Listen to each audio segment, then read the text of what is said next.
Hey everybody, I hope you guys are all having a great day. So a few days ago I posted up on my Instagram stories for you guys to ask me questions about life, about marriage, or just about anything random. And so I got a lot of questions from you guys, but I did want to just come on and answer some of those questions for you guys because my responses to them are going to be too long to type. So let's just go right ahead and get started. The first question is, what do you do when you feel hopeless in marriage? Wow, this is a hard one to start out with. I get it. I've totally been there before when you feel like everything that you're doing in your marriage isn't good enough, or you feel like you're the only one that's putting in work and your spouse isn't doing anything to help the marriage and the relationship grow.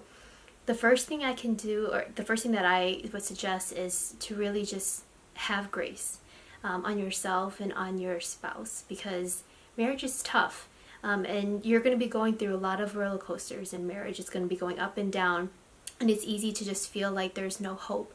But the first thing I want to say is to please take care of yourself, because you can't take care of your spouse if you yourself are not feeling well.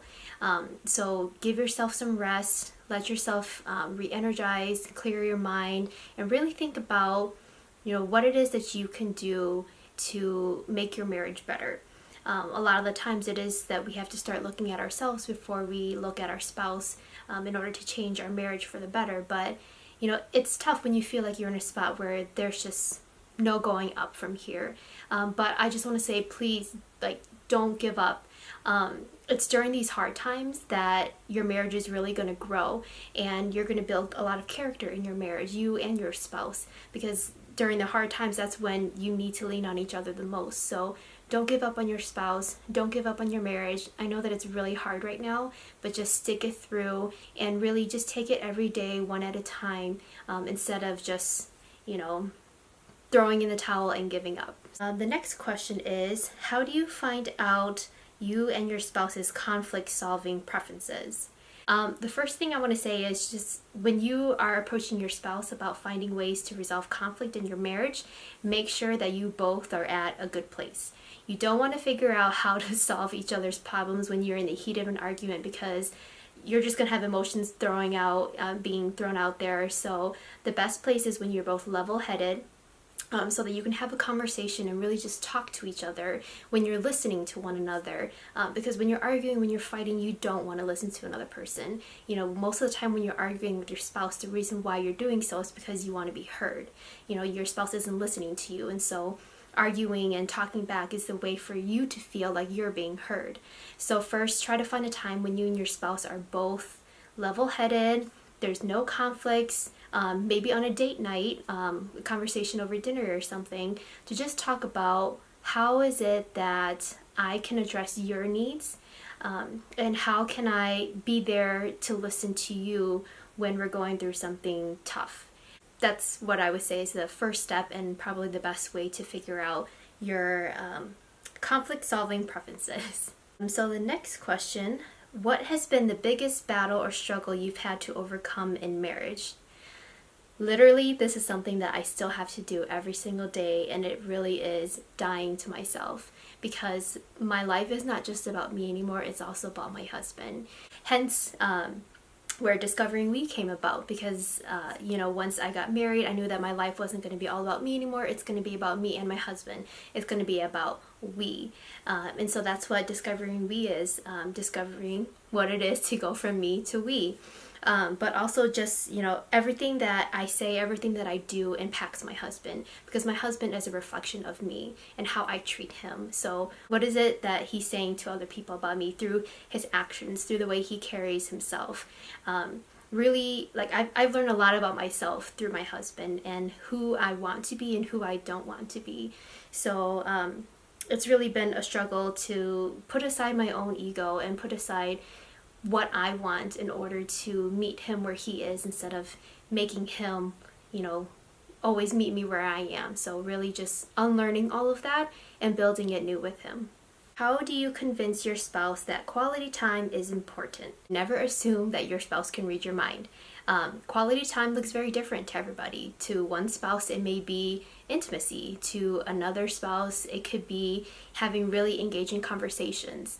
So really, again, communicating with your spouse what it means to spend quality time with each other, and what it looks like for each spouse, because again, it can be very different. Tips on meeting my significant other's family officially for the first time and making a good impression. Honestly, just be yourself.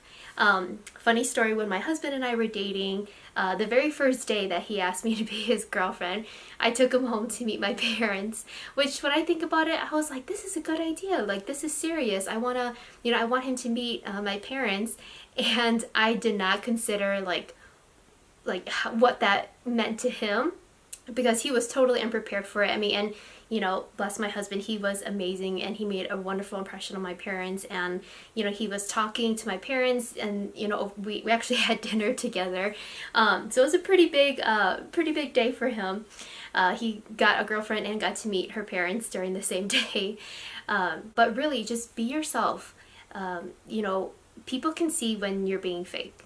That's really all I can say. And especially if this is someone who you're looking to spend the rest of your life with, you want to make a good impression. You want to be open. You want to be honest, because your significant other's parents could end up being your parents one day. So just be yourself, smile, and show your significant other's parents why your significant other has chosen to be with you.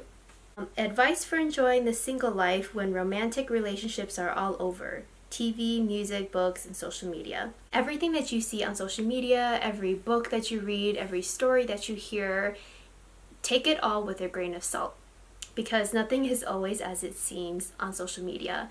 I mean, my marriage is not perfect. My relationship with my husband is not perfect, even though, I'm always trying to talk about how to be an example of a good marriage. It's not always perfect. So don't always believe everything that you see on social media and what you see other relationships are going through. Really just enjoy your single life.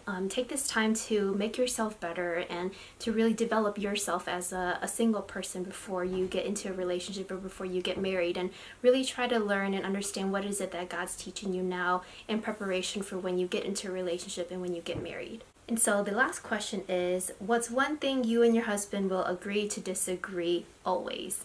That one's easy, and there's just one thing. We will never cheer for the same football team.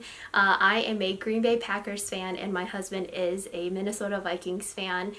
When we started dating, we knew that we were both from different states, from rival football teams. But you know what? We look past those differences because we decided that we want to still be together, even if that means cheering for different football teams. So that's something that we both will always agree to disagree on. We will never cheer for the same football team, and we're okay with that. It's what works for us. So those are all the questions that I'm answering right now for this Q&A session. If you have any more questions, feel free to drop them in the comments below, or if you want to send me a message, any questions at all, I'm kind of an open book. If you would like my husband to join in the next Q&A, let me know as well. I love answering your guys' questions, especially if it can help inspire and encourage you. And also, I love to hear some of your responses. So make sure you let me know, and I will talk to you all in the next video. Bye!